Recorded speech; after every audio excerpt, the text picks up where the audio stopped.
So good day, everyone.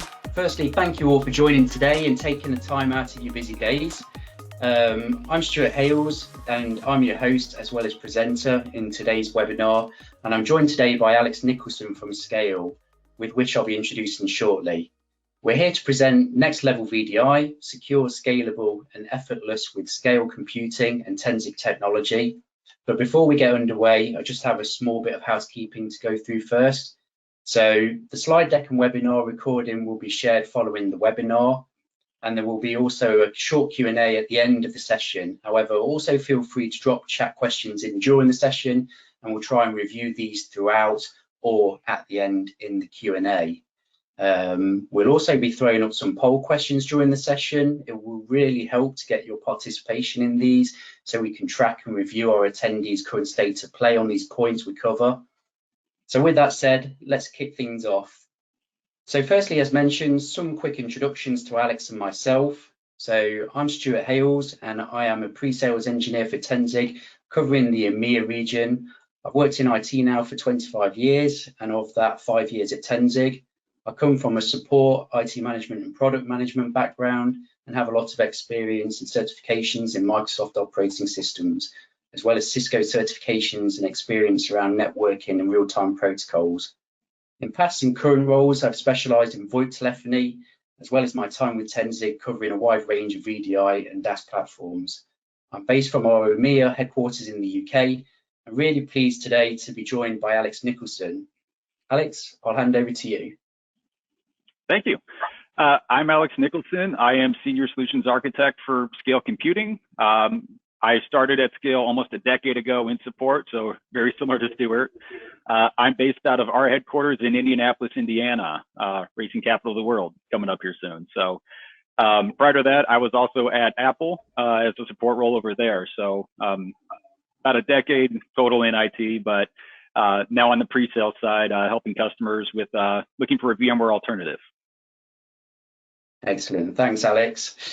So let's have a quick look at our agenda for today's session. So we'll cover our joint messages, followed by an introduction of both Scale and Tenzig and what we offer.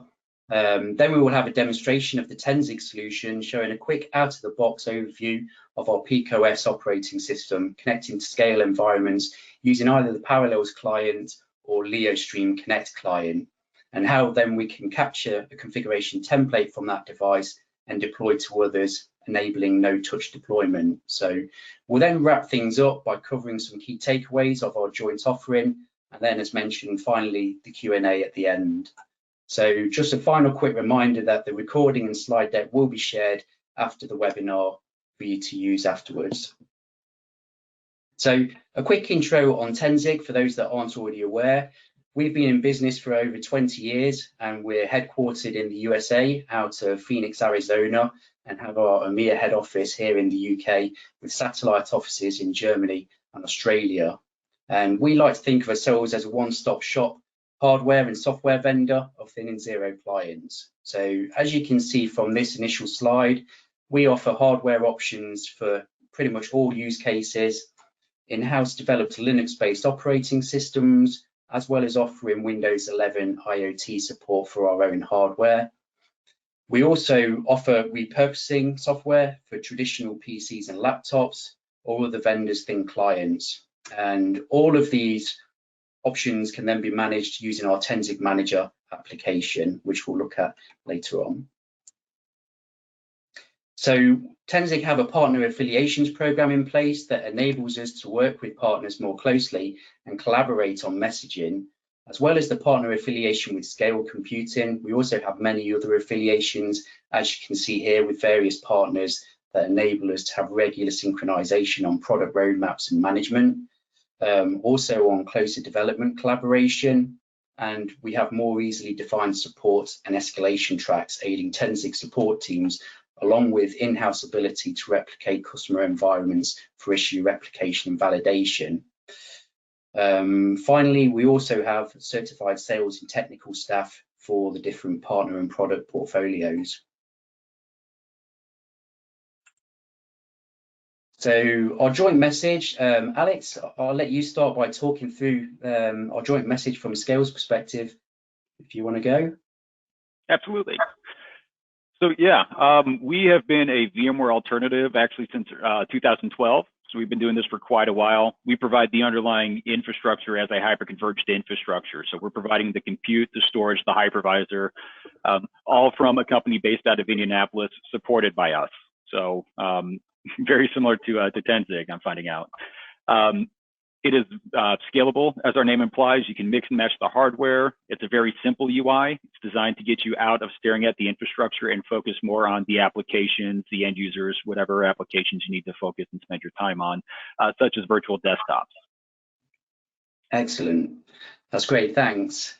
And from Tenzing's perspective, we are a single vendor, as we call it, as a one-stop shop, offering both the hardware and software which make up modern VDI endpoints. So we're fully supportive of scale computing environments, and our thin client hardware supports both our own Linux OS and PeakOS, as well as Windows 11 IoT options. We also offer a Linux-based repurposing OS, which can be used to extend life and reduce costs from replacing PCs, laptops, or third-party thin clients. And again, just to hammer home the same message, all of this is coupled together via our 100% free cloud-ready management tool, the Tenzing Manager. So I'll hand over to you for the next few slides, Alex. Absolutely. So yeah, the kind of the basis of all this, like I've said, is we are a VMware alternative. So if you're familiar with, the typical three-tier infrastructure that's been around for the better part of 2 decades, this diagram might look familiar, where you have your VMs at the top, your physical hosts, some networking fabric storage, and then of course your hypervisor, VMware, vCenter, over on the left there. This kind of infrastructure, it's been around, it's very popular, but it's complex. It involves multiple vendors. So we decided to simplify that with this kind of infrastructure, where you take the storage, compute, and hypervisor and supply all of that from us. Those resources are shared between all 3 physical hosts in the node or more. You can scale out, like you said, but everything's highly available out of the box. So very easy to set up and deploy. Next one, please. So a couple key pillars we have, like we've mentioned, everything is simple. It's designed to arrive pre-installed. So when you set up a cluster, you're assigning each node an IP address, and that's it. It takes about 15, 20 minutes to roll out. Creating a VM is so simple that actually I have a video on my LinkedIn of my daughter creating a VM when she was about 4 years old. We like simple. As our name implies, we can scale out. We have this unique capability where we can mix and match the hardware. So we size out for customers for what we currently can expect and their anticipated growth. But if they have some unexpected acquisition or they need to double their resources, we can add in a 4th node to a cluster from a completely different family. So there's a lot of flexibility. You can mix and match storage, chipsets, things like that.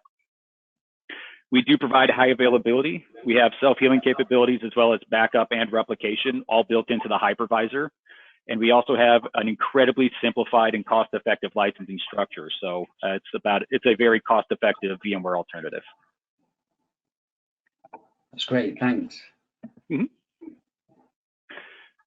On the technical side of things here, we do differ from other hyperconverged vendors. What you see on the left is what most vendors are doing. They're virtualizing the storage. It's not a bad way to go about it. I don't like knocking the competition, but when you have virtualizing the storage or some extra controller VMs you have to support, that involves a lot of extra resources that you can't allocate out to the VM. We're talking up to 300 gig in memory and 12 cores just to keep the lights on. Where we differ is we're that architecture on the right. We run our hypervisor and storage bare metal. Because of that, we only need about 4 gig in memory and a fraction of a core to operate per node in the cluster, and we drastically reduce the IO path the VM needs to write that data redundantly. So because of that, if you can go to the next slide, please. We can fit on these tiny little HE100 chassis you see. Those are actually Intel NUCs. So this right here is an entire server I've got my hypervisor and server grade VMs running on. So we fit on incredibly small form factors, which is great for edge computing, retail deployments, IoT, things like that. Or, pun intended, we can scale up to our 5000 series. I got muted. We can fit up on that 5,000 chassis, so 2 U's per node. Data center, there's about 10,000 different hardware configs, so there's not a lot of workloads we can't support. It just comes down to sizing. It's the same hypervisor, same feature set across all the families there. And if you could go to that last slide, please.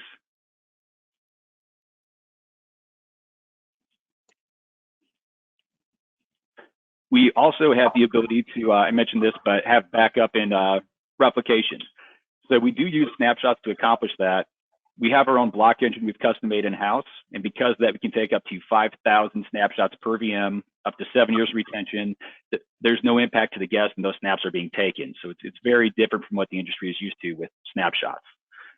Those snaps are stored locally on the cluster, but we can replicate them. And whether that's to another single node, whether that's to another cluster, we have a cloud instance as well. There's a lot of flexibility for not only how do you protect your data, but how do you keep it up and running, even if you're looking at some catastrophic scenarios. And that's great. Do it for me. That's great. Thanks, Alex.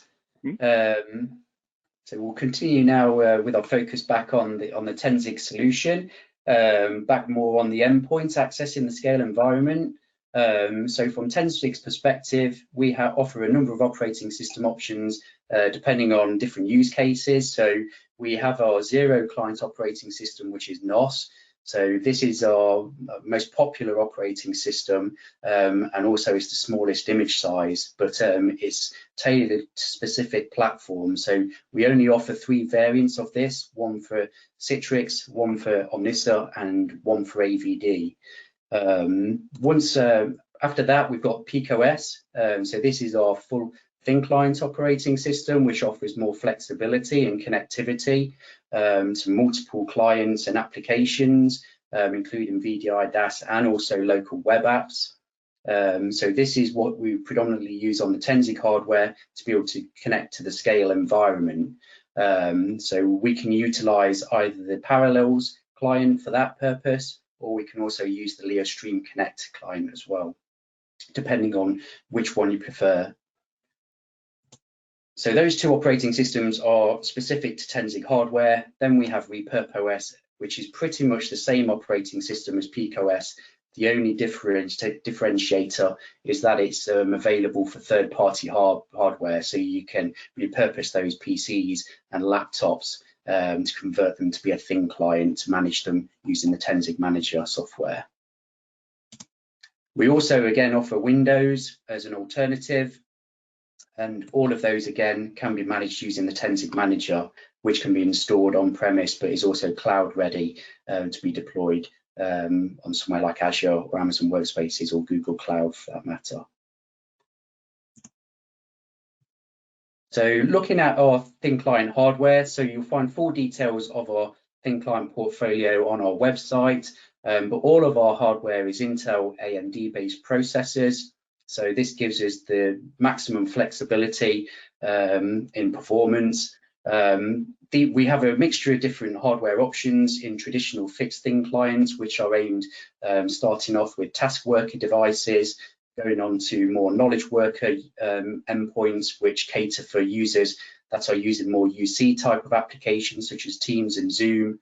And then we also have options for power worker use cases where you need high-end graphics capability for things like 3D, CAD/CAM, video editing, that type of use case. We do have more specific specialized devices as well. So we have an all-in-one display offering, which is useful in education and the healthcare sectors in particular. And we also offer a laptop for mobility where there is demand for that with remote, hybrid or flexible working. Software features for our Tenzig hardware, pretty much across the board, we can use Tenzig NOS operating system and PeakOS and provide also Windows IoT to run on those devices. And again, they're still managed by the Tenzig Manager application. So RepurpOS, this is a great option for you to not necessarily chuck perfectly good hardware on the scrap heap. So with Windows 10 end of life on the horizon in October this year, pretty much we're seeing a lot of interest in this right now.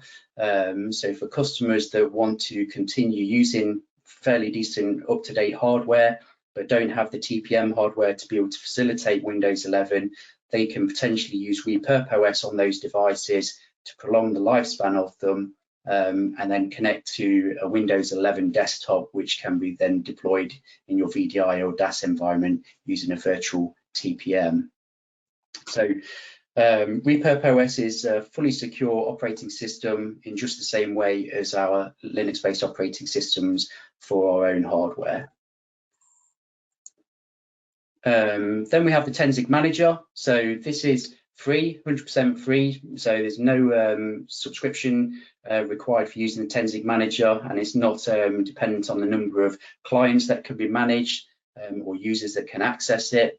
So it's very uncomplicated in its licensing.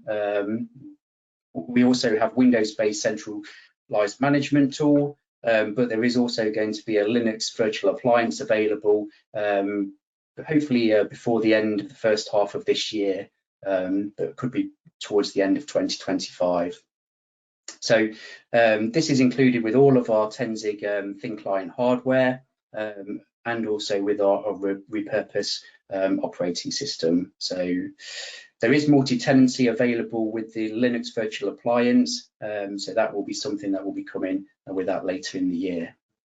But some of the main features of the Tenzig Manager is that you can utilize this to automatically deploy your Tenzig endpoints. You can also set up role-based access controls so that certain users have access to certain functionality of the Tenzig Manager. So for example, we could have administrators that can have access to the Tenzig Manager to change configuration settings, but we could then also have a separate group for help desk technicians who can then access just with the remote connectivity options to be able to provide support to those end users. So there is a foreshadowing function within the Tenzig Manager, which utilizes VNC to be able to shadow the endpoints securely from the Tenzig Manager console.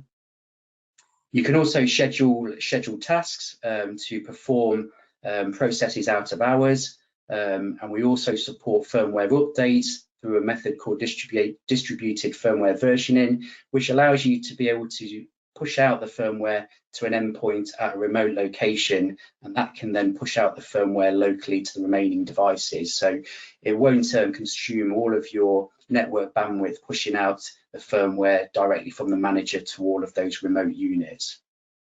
There is also some basic standardized reporting available within the application as well. But again, just remember that the Tenzig Manager is fully functional and free of charge. So Windows 11 IoT is an option for specific use cases where we prefer to use Linux where possible, but where it's not an option for the customer's use case, then we can offer Windows 11 IoT. So currently we support Windows 11 IoT LTSC 2024 Enterprise Edition. So this will give you peace of mind for support long into the middle of 2034 with its 10-year lifespan for support. So Tenzig tried to make the setup of the Windows devices for your VDI or DAS platform connectivity customized with options by Tenzig, where we can basically set up things that are specific to the IoT edition of Windows, such as the unified write filter or the shell launcher. So we have a specific account on there by default called the thin client user, which is a lockdown user account, which hides a lot of access to the back end of the Windows operating system, but that can be locked down further using some of the other Tenzig utilities available within the Windows image. We offer full support as well for creating custom Windows-based images for your environment, and we can also clone and deploy the Windows operating system using the Tenzig Manager application. There is also a package manager within the Tenzig Manager, which will also allow you to be able to update any clients that you're utilizing within the Windows operating system, and also potentially to run your Windows updates from there as well. So you can manage these devices using the Tenzig Manager. Alternatively, if you're already utilizing Intune, for example, then you can also manage these devices using that as well. So let's have a look at the Linux operating system then, which is pretty much our predominant operating system of choice. So we have an Ubuntu Lite variant that we call it. So this offers us the ability to be able to offer a sort of a user-friendly GUI to the end users, which you'll see in the quick start wizard and in the general usage of the operating system in the demo coming up. But the key thing is that this operating system is solely focused for EUC environments, so connecting to those VDI, DAS, virtual desktop environments. So we offer user launchpads for the majority of the clients Connect environments, such as Omnissa, Citrix, ABD, and we also have local web browser apps available, including Firefox, Google Chrome, Chromium, and Microsoft Edge. But the interface available for configuring the device is very simple and familiar to many people that are used to a Linux-based operating system or even Windows. So we've got configuration applets for all the main sort of peripherals that you may be connecting up to the hardware, and they're all accessible from the main control panel window, which can be locked down securely from your end users. So we also utilize a management agent. So this allows us to be able to manage those devices using the Tenzig Manager, which can either be on-premise or remotely deployed in the cloud, as mentioned earlier. But within the Linux build, we take advantage of low-level objects, basically to maximize the efficiency and processing of the network communications, hardware decoding, encryption, and things like that.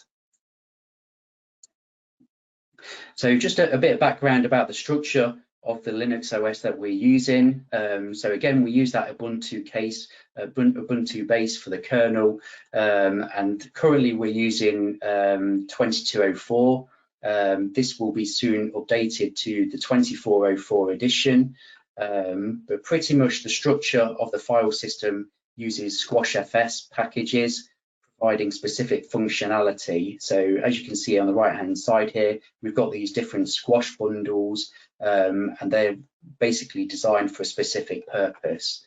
So during initialization of the device, each squashfs is mounted at boot into the RAM of the device, and the flash drive contains a single bootable partition containing the kernel itself and the root file system with these squashfs packages. Now, this makes it very flexible for us when we're performing firmware updates moving forwards, because it means that when you push out a firmware update to a device, it only needs to update the packages that have altered from the current firmware that's running on that unit. So it can reduce the size of the firmware update that needs to be deployed to the device that you're upgrading. So just some key differences between sort of the standard Ubuntu Linux build and what we utilize within our Tenzig PicoS, NOS and repurpose operating systems is the bootloader. With Tenzig Linux, it uses syslinux rather than Ubuntu's grub. The window manager that we utilize is ICE, whereas in Ubuntu it uses GNOME. For Tenzig applications and scripts, we utilize two utilities to be able to display these. We use the Qt interface or HTML GUI for different interfaces that you will interact with within the operating systems. So the home directory defaults to the /temp folder, where we store all of our configuration files, and the kernel mounts the root file system into RAM. Custom boot scripts which mount packages to start the application services are integrated into the build, and all files are read-only, non-persistent, with the exception of that /tmp config folder. So very secure, immutable operating system. So Linux hardening. So security is a big topic at the moment with all areas in IT. So Tenzig's approach with Linux hardening is to lock down the system as securely as possible and basically allow the end user the option to be able to open up the operating system further if they wish to. Now, you can further harden the operating system with various further features, such as securing the access to the control panel using a password. So that will lock down access to the main system level functions, but you can still give the end user access to certain applets to be able to still manage their own desk space peripherals, things like displays, keyboards, mice, audio headsets, and things like that. We also support secure network access, so fully support 802.1x and SCEP within all of our Linux-based operating systems. And we consider additional authentication methods for VDI clients where possible. So, for example, taking advantage of multi-factor authentication, smart cards, or single sign-on using something like Imprivata. We also allow for remote shadowing from the Tenzing manager for support purposes. So this will basically be locked down, so you can only access it from the Tenzing manager console by default. Also, SSH access is locked down, so it's not enabled. And also we lock down access to USB devices as well. So USB devices are only passed through to the virtual desktops by default. They can't use local storage on the device. If you want to install a file to the local operating system, you have to enable that first in the security settings. And over the right hand side here as well, it just shows the default network ports that are available on the client itself. So it's very locked down and only allows access to the application ports that are necessary on the client side.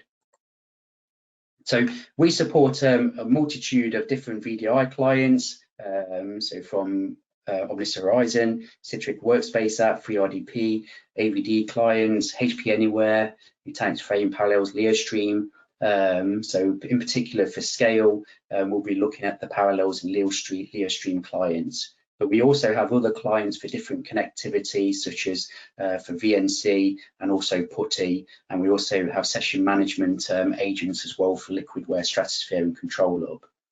So integrated into PCOS and Repurpose, we also have web browser support with Google Chrome and Firefox, and also our own Chromium browser now. And we also support a multitude of UC plugins for things like Cisco WebEx, Cisco JVDI, and Teams Optimization and Zoom. So there's also support for SSO and security out of the box. So we have Imprivata integrated into our firmware, and also support for smart card integration. And we can also add additional support using 90-meter encryption as well where necessary. Management and network. So again, we've got the Tenzing agent to allow us to be able to manage our devices by the Tenzing manager. And then we've just got a WPA supplicant for wireless network access, and SCEP daemon as well for your 802.1x SCEP enrollment. Just to talk about the Linux release cycle. So generally speaking, we release GA firmware sort of on a quarterly basis. That's the maximum time frame really. Sometimes it can be a lot sooner than that, so possibly on a monthly basis. But this GA firmware goes through a rigorous QA process before it is then published onto our website. So you can see here the link to download the latest firmware packages, and you can sign up for Tenzing's notifications email distribution list as well, where you'll get advance notice of when the firmware and also latest updates to the Tenzing manager are going to be published on the website. So all of our GA firmware is scanned for security vulnerabilities using Nessus, and you can find the latest of Tenzing security vulnerability testing policy using this link here on this slide. So we also offer hotfix releases. So these are designed for fast response to potential bug fixes or feature enhancements requested by a customer. So they're only given out on request and privately before then they're rolled up into a general release, which is then published onto the website. We also offer add-ons as well for different client applications. So if a new client is available, but we're not releasing a new firmware build for a period of time to come, what we can do is package that client up into an add-on and make that available on our website as an alternative. So just to reiterate really the operating systems that we're sort of looking at here for accessing the scale environments. On the Linux side of things, predominantly we're looking at Tenzing PeakOS and repurpOS. So this again offers that multi-connectivity and flexibility, so supports Parallels and also the Leostream Connect client. It's got that support for web browsers locally as well, so if you want to access web apps, you can take advantage of that. And again, they're all managed by the Tenzing manager, very simply using configuration files and templates. So PeakOS is featured on all Tenzing thin client models, and repurpose again is available for third-party devices. And it's got a simple and pain-free software and support subscription for repurpOS. So you can buy a perpetual license for 1, 3 or 5 years for that particular product. On the Windows side of things, again, so you've got the Windows 11. Again, we can support Parallels and also the Leostream apps on that imaging. It's got support for various browsers, supportive in Intune, and also has those IoT security features such as the unified write filter and shell launcher, which can be used to lock down the device and make it look operate as a more kiosk type of terminal. So let's move on to the live demo then, which will basically give a quick demonstration of our Tenzing PeakOS operating system with an out-of-the-box experience of how you can set it up for using Leostream and Parallels to connect to a scale environment. And then we'll look at the Tenzing Manager console and how you can utilize that to quickly mass deploy your devices.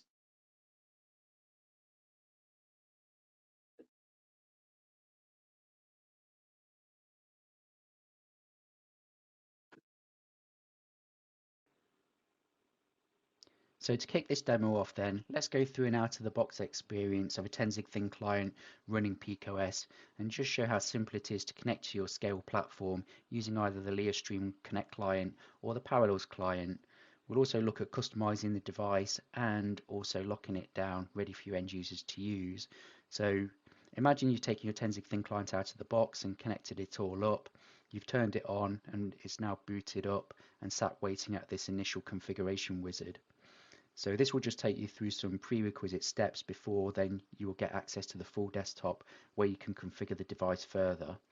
So to continue, read through the end user license agreement and click agree. It will then do a network check and it will then bring you to this regional settings screen. So choose the country where the device will be used, and this will just set the keyboard layout predominantly in that region. You've also then got down the bottom here the preferred language choice. So by default this is set to English, but you can change it to Dutch, French, German, Italian, Portuguese or Spanish, just to change the textual elements of the operating system. So again, when you're happy with the settings there, click next to continue. And it will bring us to the final screen where we can configure the date and time of our device. So you can automate this using an NTP server. Alternatively, you can configure it manually using the date and time settings here and also adjusting the time zone for your relevant region. Again, when you're happy, press next and that will then complete the initial installation wizard. So with the initial configuration wizard completed, you're then presented with a full desktop. So it's a traditional look and feel with the desktop window, and then along the bottom here we've got a taskbar. On the right hand side of the taskbar we've got a system tray with the time and access to the sound properties and network properties applets. Also there's access to a support information dialog which just gives details about your currently assigned IP address, its physical MAC address, the host name of the unit, and also the hardware and firmware being used. On the left hand side we've just got power options and then access to the main menu and control panel. So let's go into the control panel and you'll see that it is simply laid out into these 3 categories. So along the bottom here we've got our system level operating system functions, In the middle window, we've got our hardware configuration applets, so we can customize the settings for any devices connected to our unit. For example, the displays. If we go into that applet, you'll see that we're using a GUI based on HTML, which means that what you see on the client side in these configuration applets is identical to what you will see when you go into the same configuration area within the Tenzing Manager, which we'll see later on. So just cancel that and come back to the control panel, and at the top here we've got our applications where we can create our client connections to the different environments and platforms that we want to connect to. So let's begin by going into new connection, and you'll see here the full list of clients that we can configure out of the box. So we can also add some additional items using add-ons. But as you can see here, the initial list is quite extensive. So we've got the Leostream Connect and Parallels clients that we can configure for our Scale platform. So because some of you will be using either Leostream and some will be using Parallels, what I'll do is I'll just create those two connections to Scale, and then we'll come back to it in a moment. So once you've created your connections, they will appear on the desktop, so you can access them directly from there. Now, what you can also do is change the modality of the PeakOS operating system. So as we see it now with the full desktop, with the background and taskbar along the bottom and the desktop shortcuts, you can use that as your preferred interface if you want to, but you also have some additional options available to you with PeakOS or RepurpOS if you wanted to use them. So to change that, let's go down into the desktop applet, and within here, so you can change the background wallpaper from here if you wanted to. You can also go into the advanced section, and this is the item that we want to look at here, modality. So you can see here that we're currently using full desktop, which is this view that we see here. But if we just changed it to this option here, portal mode, then hopefully what you're currently seeing now in the top right hand corner of the screen, this is how the device will then boot up and present the connections to you. So rather than seeing the background of the desktop and the taskbar along the bottom, all you'll see is this portal type window interface which just lists the different connections that are available to the end user to access. So you can utilize that mode if you wish.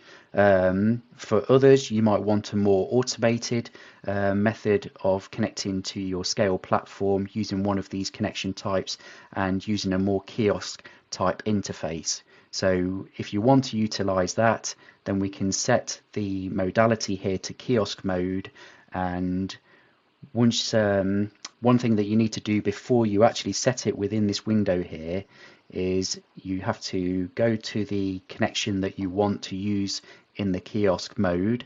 So let's, for example, use this Leostream Connect connection. If you right click on it, you can then go to startup options, and then what you can do is set this connection as the default connection and also enable connection auto start, and then when the device boots up, it should automate that connection and connect to the platform, or present you with the login window ready to connect to the platform automatically in that kiosk look and feel. So you've got three different types of modes available to you if you want to utilize those. So with the connection set up, now let's have a look at some other items that you can do. So you can customize the device for your own corporate imaging, for example.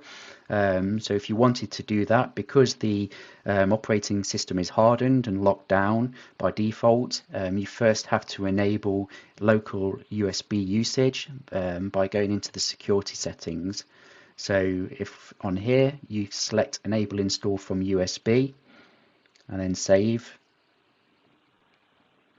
and then if you insert a USB into one of the ports on your client with the background wallpaper that you want to use, it will then bring up and present you with this USB installer. So again, because the operating system is secure and hardened, it doesn't give you free rein to install any type of application or file onto your device.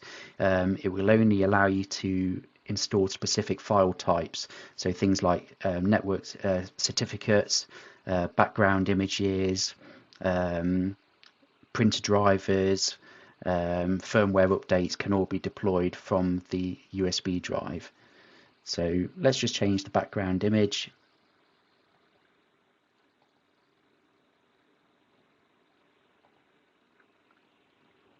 And we've just got a more pretty, somewhere I would like to be right now.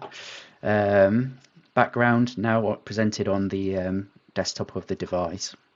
So obviously once you've installed that image, to customize it, you would then want to secure the device again further.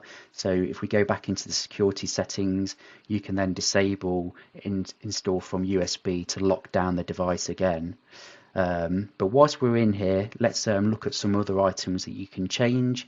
So obviously you can lock down the device further by blocking certain ports which may be necessary if you perform any security scans on your network and it raises any potential vulnerability or warnings based on the port being used. Further down, we've got the ability to be able to lock down access to the control panel. So you can enter a password here, and this can be modified by the Tenzig manager as well. But then underneath you see these tick boxes, so you can still give the end user empowerment over their own desk space. So if they want to set up their own displays, if they want to change their headsets and hot plug them, or if they were a home user, for example, and wanted to connect to their wireless networks, then you can decide to give them access to these particular control panel applets. So let's enable display, we'll disable mouse and keyboard, and we'll leave the power option and network properties enabled. And then if we save that, and if we then close down the control panel, but then go back to the control panel, you've then got to enter the password to then gain access to the full settings of the system. So one thing that you will notice at the moment as well is that you can still, from this window here, create connections. So again, once you've created your Leostream or Parallels connection to your Scale platform, you can then restrict access so that end users don't see this as well. And again, that can be accessed from the security settings. And if you scroll down, disable connection configuration, and save that and close, and just refresh the desktop.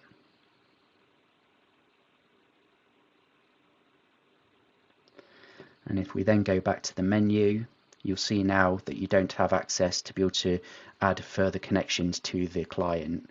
So with this potentially prepared, you can then use the Tenzig manager to capture this configuration as a template to then deploy to further devices. But just to finish off here, let's just go back into the control panel and just mention some further items at the system function level. So we've got here the secure agent. So this allows the Tenzig Thin client to connect back to the Tenzig manager over a HTTPS tunnel, so that then you can manage those devices on larger enterprise networks that may block the ports normally used by the devices to communicate with the manager. But then also you can manage the devices over the internet as well if you wanted to. We've also got a fairly new feature within the Tenzig firmware, which is an event logger, which is a useful security auditing tool. So this can send outputted messages to a syslog server that you've got configured. So you can have system level functions for if a user modifies any settings of the devices. Also, if they connect any peripherals to the device, then these can be sent as messages to the syslog server. Also, if password access has failed or been successful, try and sign into the control panel or into a VDI platform, then again, those audit messages can be transmitted.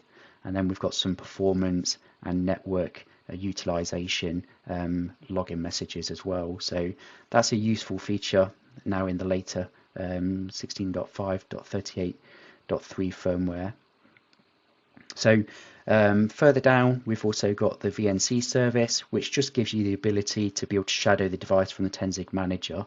So this is enabled by default, and it is secured so that you can only access the device by default from a Tenzing manager console.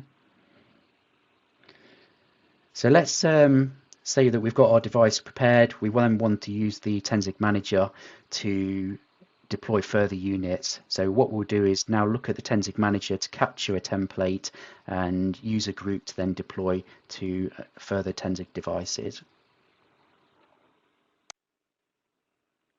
Okay, so here we are on our Tenzing manager server, which has been pre-installed. So let's go ahead and open up the interface which will allow us to manage our devices. So the Tenzing manager web console. And we just need to enter our credentials to sign in.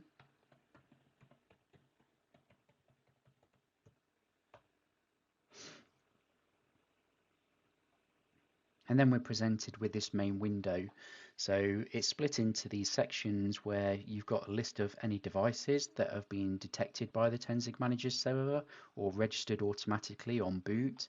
So they will be listed whether they're online or offline here. At the bottom, we've got a job log of any processes that have been performed by the Tenzing Manager against the client. So hopefully they will be successful, but if not, it will normally give you a descriptor as to where potentially the problem lies. So then you can go away and troubleshoot further. And then on the left-hand side here, we've got our groups as well. So these allow us to be able to logically manage the devices and also to be able to auto-populate and configure the devices automatically as well. So we'll come on to that in a moment. So just sticking with the main thing clients window here, as you can see the details are listed. So this shows here with this padlock on the icon that the device is connecting back to the manager using that secure agent HTTPS tunnel. We see the host name of the device, its current IP allocated, its physical MAC address, the platform of the operating system family being used, the hardware model, the firmware version, and also any names of templates or that have been applied to the client and the date and timestamp of when they were applied. Also, we see hardware details about the device as well, how much storage and RAM is available on the client. So what you can do is right click here, and if we go down to system, you've got the option to reboot and shut down devices centrally from the Tenzing manager. Also, if this was internal on the network and you supported Wake on LAN magic packets, you can turn devices on remotely from the Tenzing manager server. If we go into configuration, we can retrieve the individual devices configuration as it is now. And then you can either go back to that menu and click edit or select the option from the toolbar at the top there. So if we go into edit, then we see the connection that we created. We see the three sections split across the applications, the hardware, and then the system web level operating system functions as well.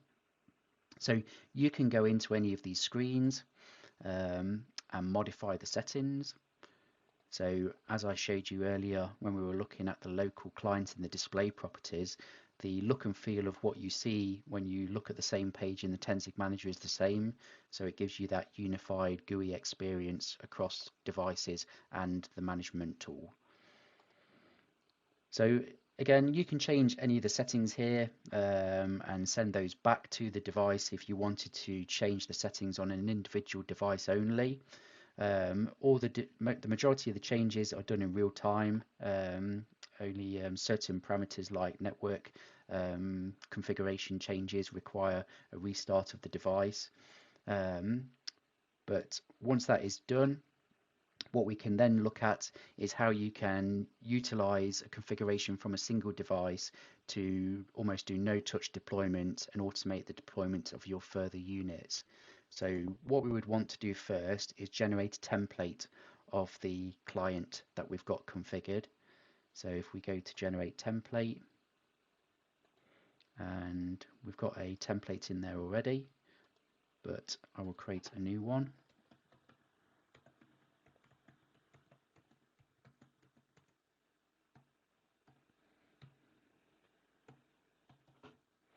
And then just click the create button. So that just creates a generalized configuration from the device.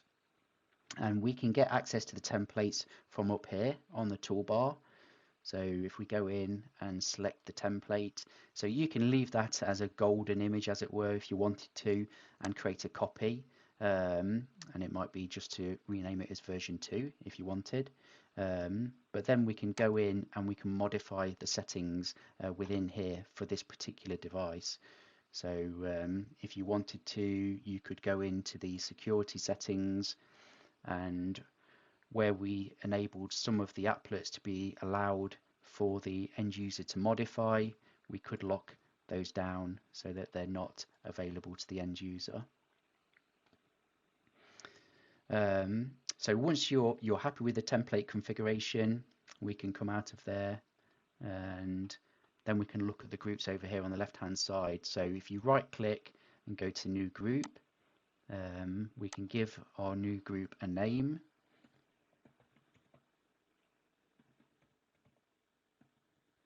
And then you've got these auto population filters. So these are applied against devices as they register into the manager server.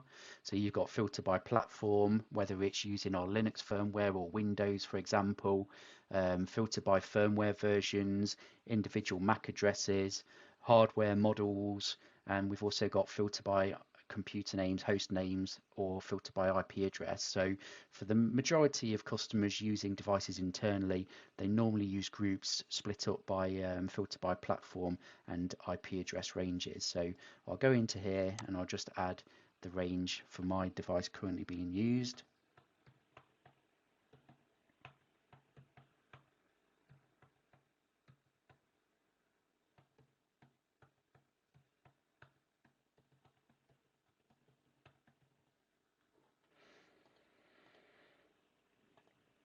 And then what we can do is, once that's been created, we see the group there, and you can either reboot the device and the next time it re-registers, it will run through the group rules and add any devices to applicable groups.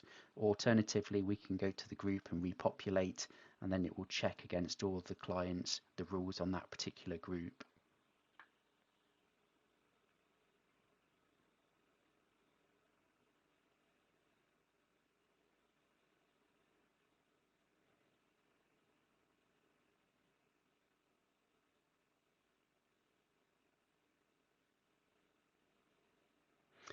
So depending on how many devices you've got in your database, that may take a few moments, but as you can see here, it's discovered 2 devices on that address range and using Linux and added them into the Scale webinar group. So one of the devices offline, so that must have been one used previously, but then here is the device that we've currently been using. So if we wanted to configure this automatically, again, what we can then do is go back into the group properties and go to this tab here, client configuration, and you've got the option here to push out a template to the devices within a group. We can also change the host name of the devices dependent on the group that they're a member of, and also we can push out firmware and add-ons to the devices at a group level as well. So particularly useful if you've got a large quantity of devices and not necessarily deployed them all at once. If we've released new firmware in between that time, you can then assign it to the group along with a template, and it will be updated to latest firmware and get the latest configuration as set in the configuration settings. So let's set up a name here. So just do scale. You can either use an index value of a number of digits or a portion of the MAC address. So I'll just use a portion of the MAC address. And then what we'll do is add automatic client configuration and edit the configuration. And in here, we will then select the template that we just created, so version 2 here. And if we push that out to the device in a moment, it should then remove those items from the menu bar that we had earlier on. So again, what you could do is re-register the devices to push out that update, or we can reboot the device if we wanted to. So what I'll do is, just to show that, is go to System and then Reboot, and then that will push out a request to the client to reboot.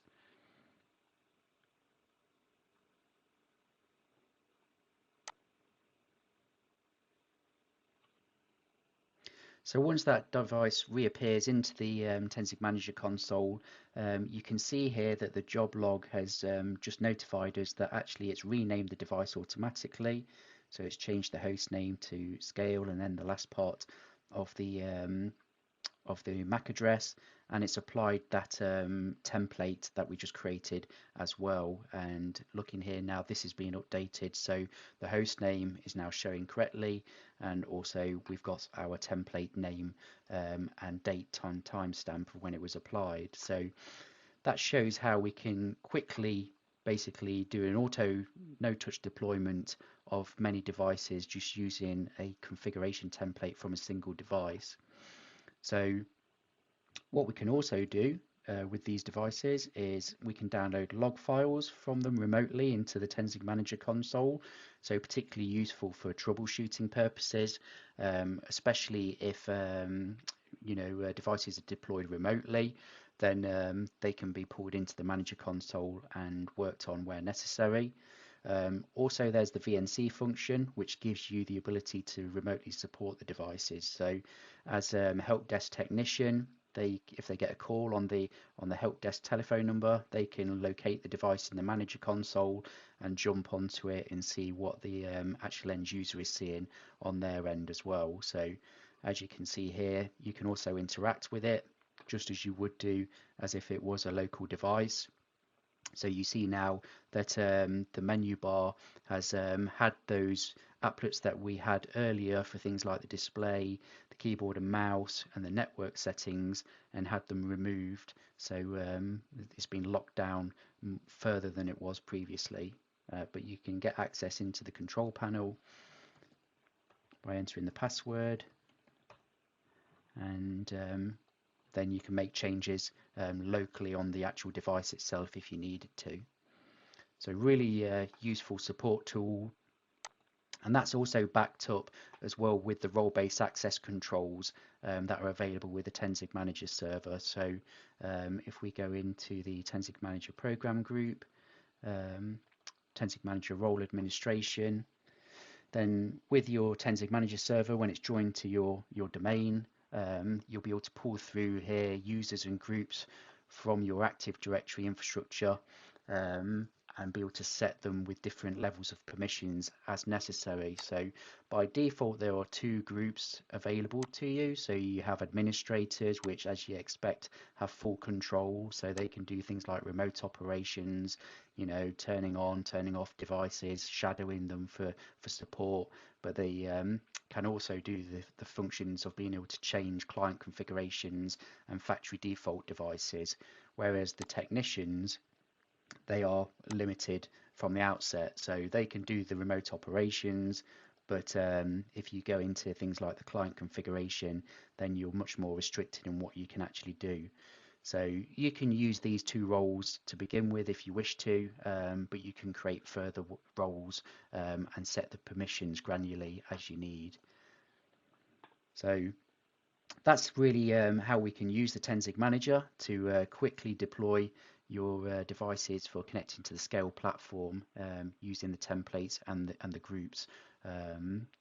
Other things that you can do within the web console is in the summary screen here. So you can set up a wallboard just to basically give you sort of an indication of what your devices are available to you. So you can see what the hardware is across your Thin Zero client estate, and potentially what the different levels of firmware are. So it gives you a nice easy GUI to be able to quickly see whether devices are out of date and require updating or not. So that's the Tenzing Manager, a quick overlook of the Tenzing Manager web console and how we can use this to quickly deploy devices connected to the Scaled platform.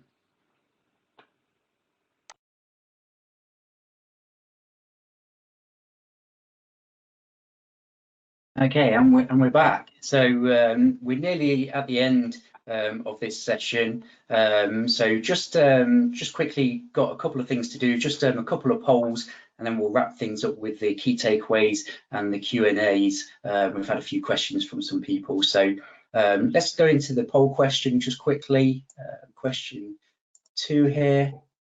So that's, have you seen an increase in your VMware renewal? So if you can kindly reply to this, we'll leave it a few moments.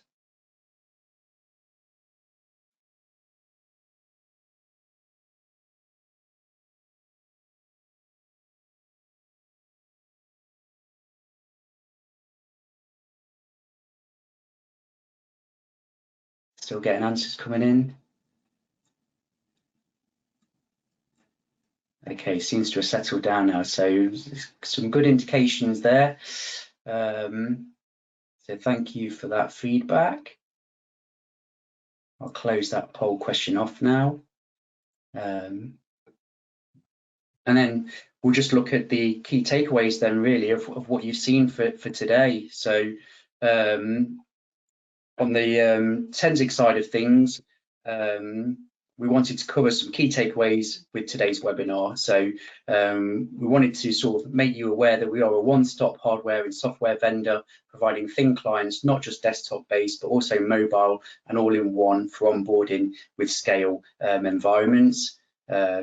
We also wanted to make you aware of repurposing your existing endpoints. So whether this is to provide a more secure, standardized, manageable experience for users, or alternatively, your existing endpoint lacks support for scale computing. And then finally, we just wanted to also reiterate that we provide a cost-effective endpoint solution without complex subscription models, offering security, standardized UX and management capabilities for connecting to Scale platform. And just a final slide on the key takeaways for yourself, Alex. Absolutely. Yes, so we are an industry-leading VMware alternative and have been for over a decade now. So something we've been doing for quite some time. An incredibly simplified experience, very easy to deploy and manage. We are scalable, highly available. We have our own backup and DR strategy built in with no extra licensing. And we have the ability to fit on, again, these incredibly small form factor devices. So just about any kind of workloads, any kind of operating environment we can support. Excellent. Thank you very much, Alex. So I'll just put up the final poll question and then we'll finish off with that Q&A.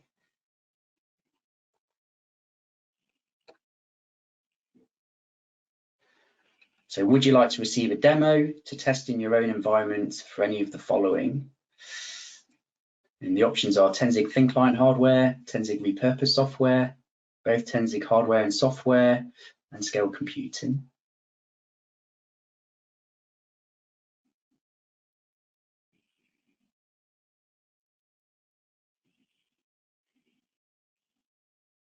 Just leave that a few moments to run, get some answers in still.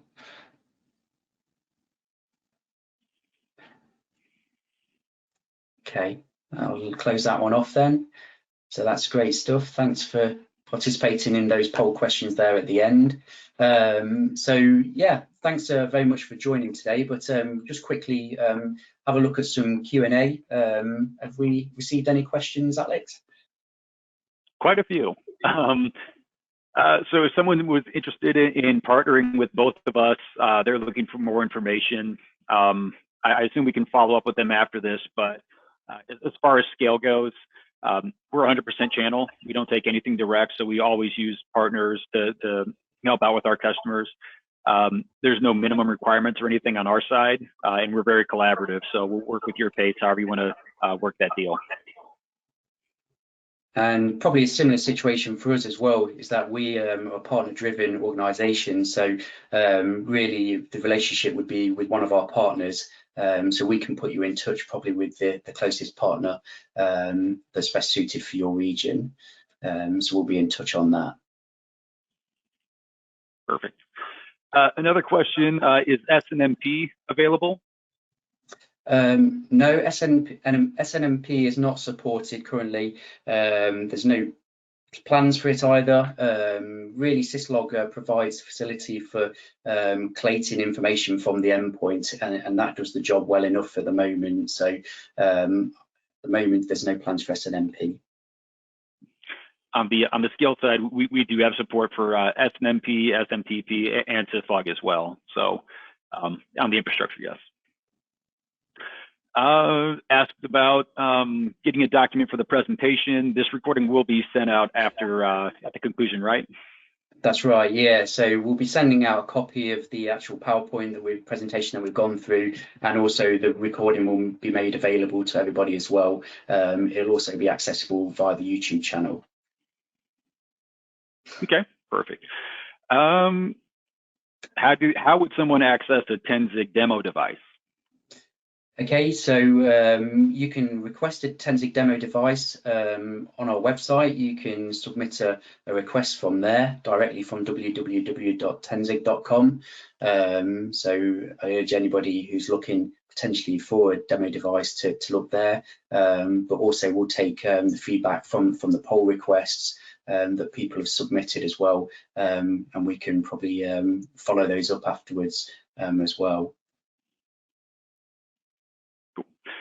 Let's see. When a wallpaper is installed and set, will that pull the template in the manager if you generate a template?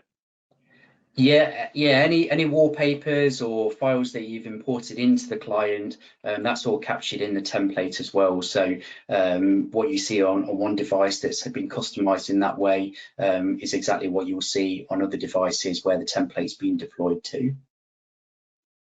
Okay. How about all of the above demos, Scale with 10-zig? How about all the, yeah. We can probably facilitate that. So if they're after some demo devices, then we can be in touch after the session just to get that arranged potentially. Absolutely. Last one I see here, I think it's for me. Can I use my current hardware now hosting VMware hypervisors with Scale, or do you have to use prepackaged hardware? It's a great question. At this exact moment, we are the physical appliance, so our hardware on this, or our software on the hardware.